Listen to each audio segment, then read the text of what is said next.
Why is Toy Story 5 the perfect film for families to see together in theaters this summer? I think Toy Story 5 is the perfect film for families to see this summer because I think, once again, it's delivering all the great things that a Toy Story movie is known for.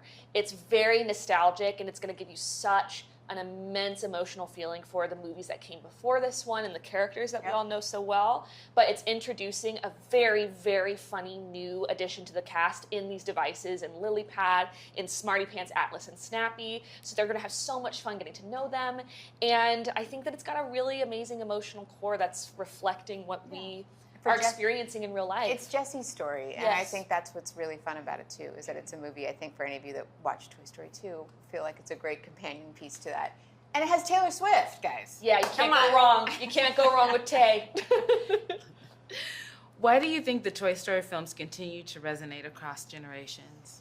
I mean, I feel like the thing that makes Toy Story films unique and that they allow kind of generations to always feel like there's something in there for them is the fact that we allow the kind of time to pass, not only in the making of them, but also for the characters. Like, they get to grow up with us even though they stay the same age, so that they're watching the world the same way we are, and as the world changes, that affects them.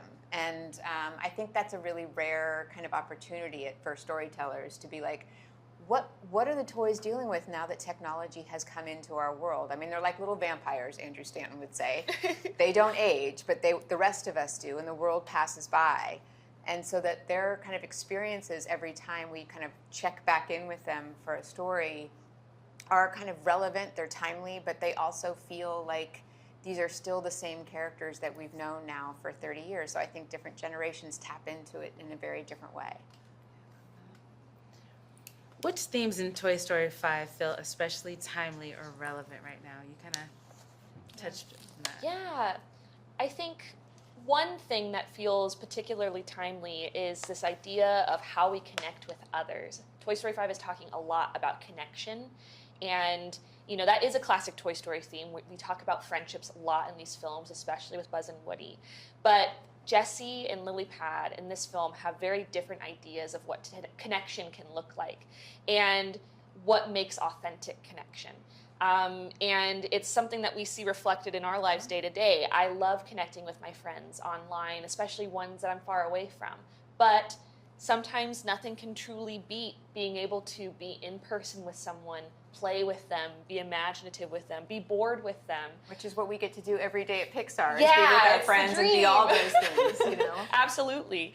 So it's one of the themes that I find most exciting and relevant in the story. Yeah.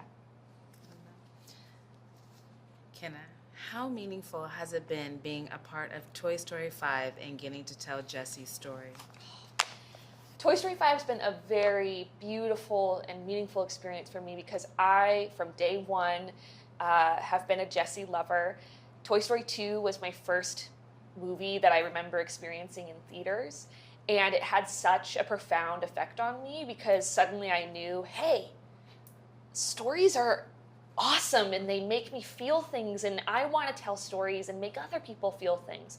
But most importantly, I was just captured by Jessie. I loved her. She was the most fun part of the entire film.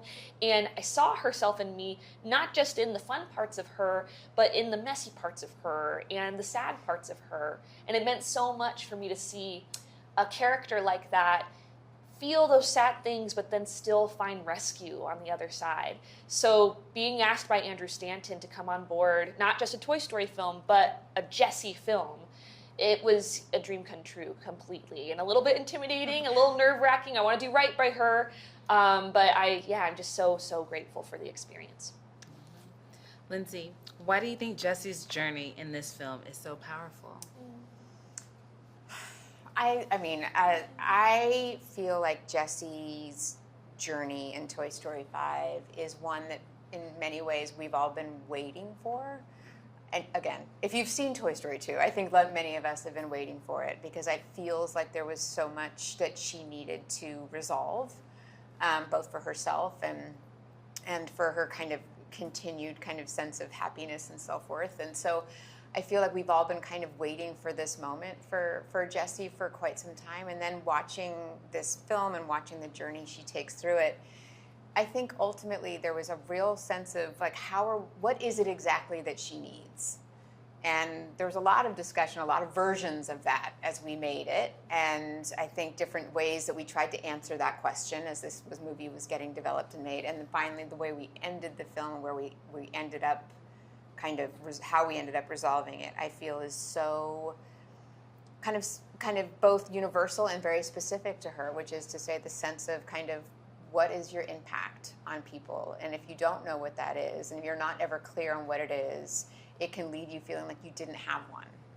And sometimes it just takes a moment. Sometimes it happens over years, but time is almost irrelevant. That sense of the impact you can make on somebody is massive, and it can happen in a minute. And so the fact that Jessie gets to walk away knowing that she has made an impact when she thought she had made none was like the one that we all went, that feels right. That's what she deserves. What was it like collaborating with Randy Newman on his 5th Toy Story score? Collaborating with Randy Newman was such a dream come true. He's what Pixar sounds like to me. He's what Disney sounds like to me. And, you know, we make this film in a little bubble for so long by ourselves with temporary music, temporary sound. It almost feels like an independent film, and it doesn't feel like the big thing it's going to become. And suddenly, once we actually went down to the scoring sessions and added that Randy Newman score, which is featuring not just a lot of nostalgic cues, but, you know, cues used in a brand new light. There's also all these awesome new Western cues that he's using for these outdoor parts of the film.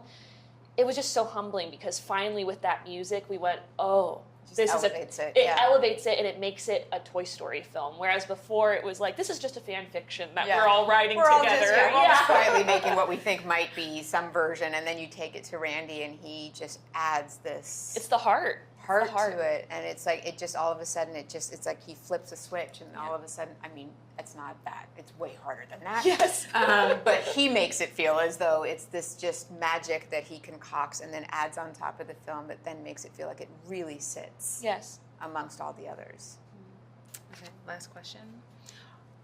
Are there any moments to the film that you think will play especially well for viewers once they're able to watch it at home? Ooh. Yes.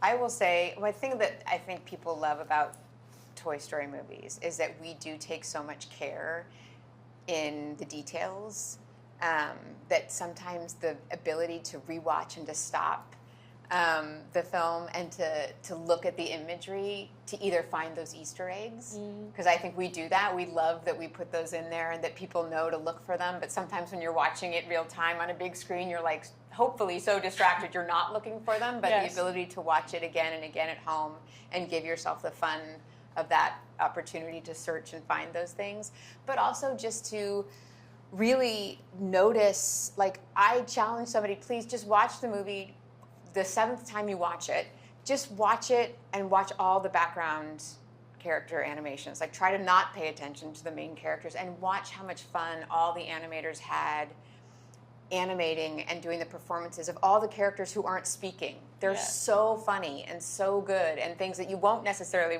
notice when you watch it the first time in a theater. So I think there's a lot of care and detail that we put into it that really benefits from the ability of people being able to rewatch it at home.